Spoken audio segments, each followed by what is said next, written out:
One of the interesting opportunities of leveraging is under modular design enablement. What you can do, you have the potential across different technologies to select best of breed solutions and combine those together to create a higher level of content and actually create more value at lower cost.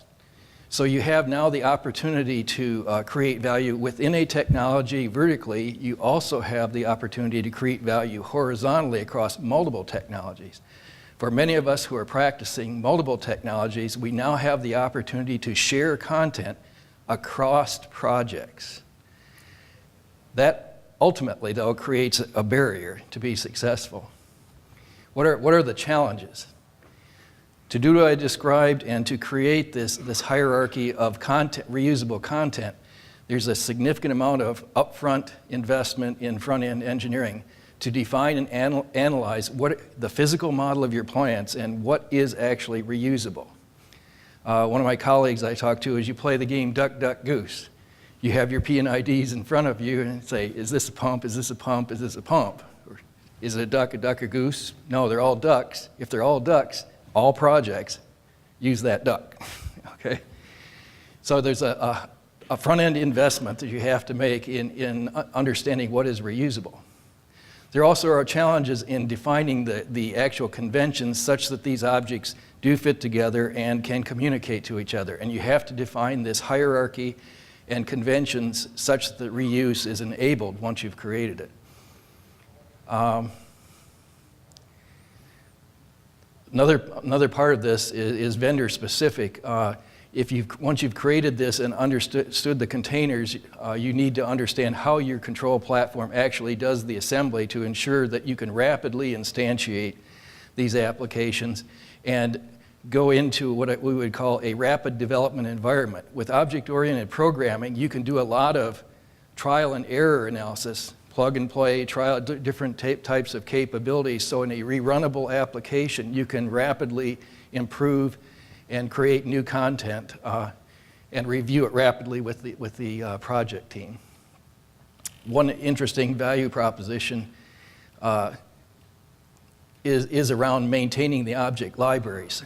If you do not, back to my creative chaos versus mindless bureaucracy, one of the pitfalls of object-oriented design is creating too many unique entities. And so if you do not have the discipline in using object-oriented programming, your libraries will grow exponentially, and then the actual maintenance of those libraries in the future becomes an ominous task.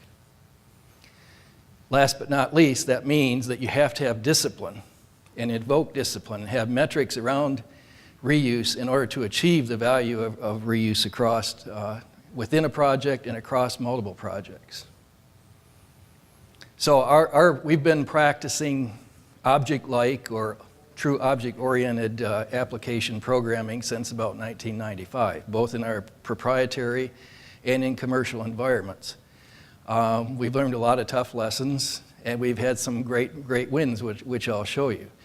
The secret to success is really look at technology envelopes, as they call them. Where is the commonality that can be shared within a project, within a business, and across common unit operations or across common technologies? You must do this front-end loading up front.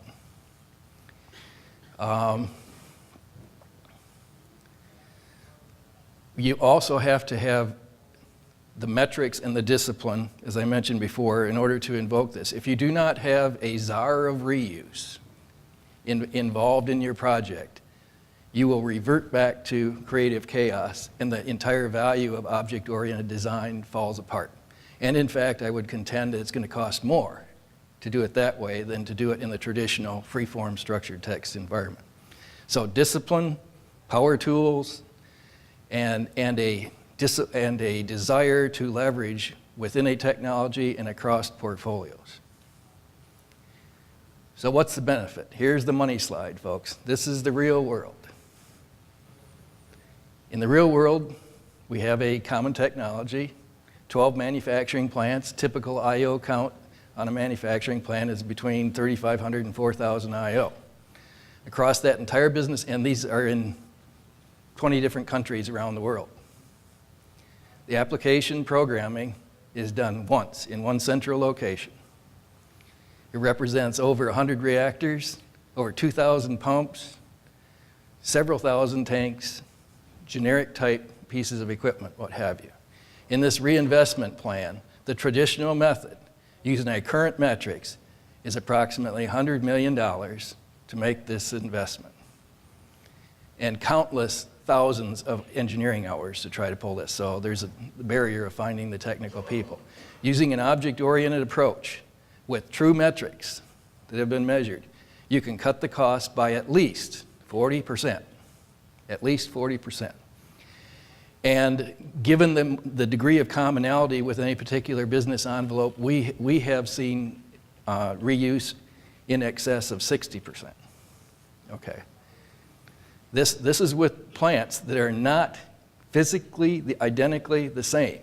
We are programming generic object behaviors for pieces of equipment, and then we are modifying the procedures and the parameterizing those differences such that the actual programming strategy is the same across all these units, all these plants around the world. By doing this, we've lowered the initial cost. We've lowered the inertia barrier to making modifications in the future. The maintenance cost goes down.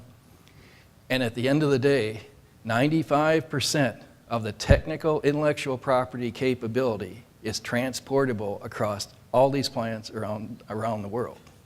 So now we have a management of change mechanism, a vehicle for change, a vehicle for improvement at a lower cost, half of what it used to cost us 15 years ago. So in summary, what I would say here is that for new control systems of the future, modern control systems now have the capability of implementing class-based or object-oriented capability.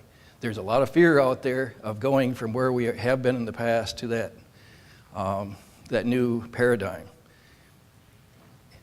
It is a learning experience, but the value of doing this is very, very high. And when I show a 50% reduction in capital costs to my capital project management, they're saying, why haven't we done this before? So that's our motivation, that's our experience, and hopefully you might consider this as part of your investment strategies in the future. Dave?